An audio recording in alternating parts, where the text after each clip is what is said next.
मी प्रियंका. शंखनाद न्यूज चॅनलच्या मराठी बातमीपत्रात आपलं स्वागत आहे. बघूयात आजच्या महत्त्वाच्या घडामोडी. येवला शहरात 350 वर्षाची परंपरा असलेला घोडे बाजार हा दर मंगळवारी भरत असतो.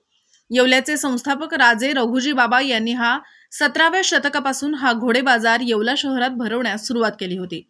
नवरात्र काळामध्ये दसऱ्याच्या अगोदर जो मंगळवारी येतो त्या मंगळवारी सर्वात मोठा घोड्यांचा बाजार येवला कृषी उत्पन्न बाजार समितीच्या आवारात भरत असून या घोडे बाजाराकरिता राज्यातून नव्हे तर देशाच्या कानाकोपऱ्यातून असंख्य घोडे शौकिंग तसेच घोड्यांचे व्यापारी येथे घोडे खरेदी विक्रीसाठी दाखल झाले होते.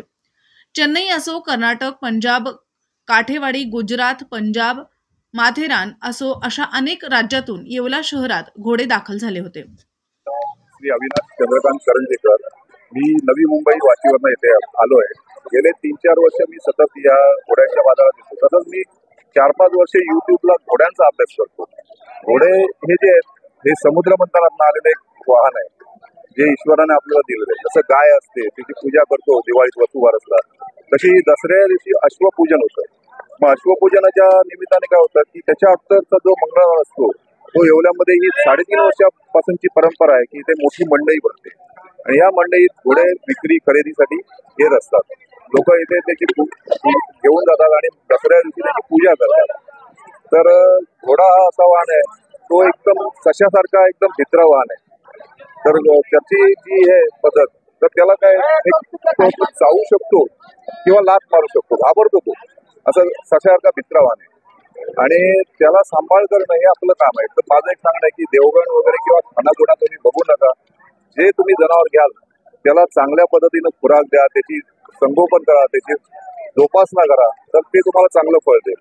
असं आहे. हॅलो, नमस्कार.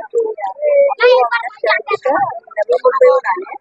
आम्ही दरवर्षी एवढा मंडईला 3-4 वर्षापासून आम्ही दरवर्षी येतो आणि इथे सगळ्यात मोठी मंडई घोड्यांची आणि आम्हाला इथे आवडतं की सगळे घोडे बघायला, वेगवेगळ्या प्रकारचे घोडे बघायला. पुन्हा भेटूयात नवीन बातमीपत्रासह. तोवर नमस्कार.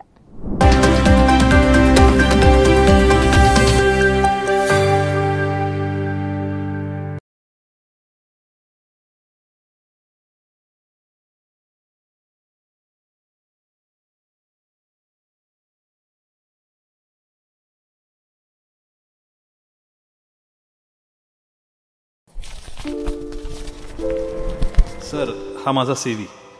तुमचा CV खूप चांगला आहे, पण आम्ही फ्रेशर्सना काम देऊ शकत नाही.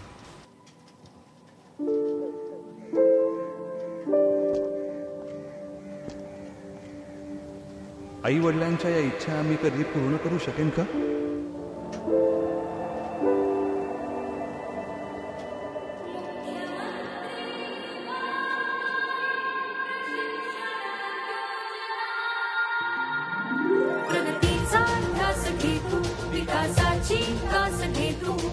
शिक्षण आणि प्रशिक्षण घेतो, परिश्रमाचे वेतन घेतो, नव्या महाराष्ट्राचा घेतो विचार, कुशल युवकांचे स्वप्न साकार.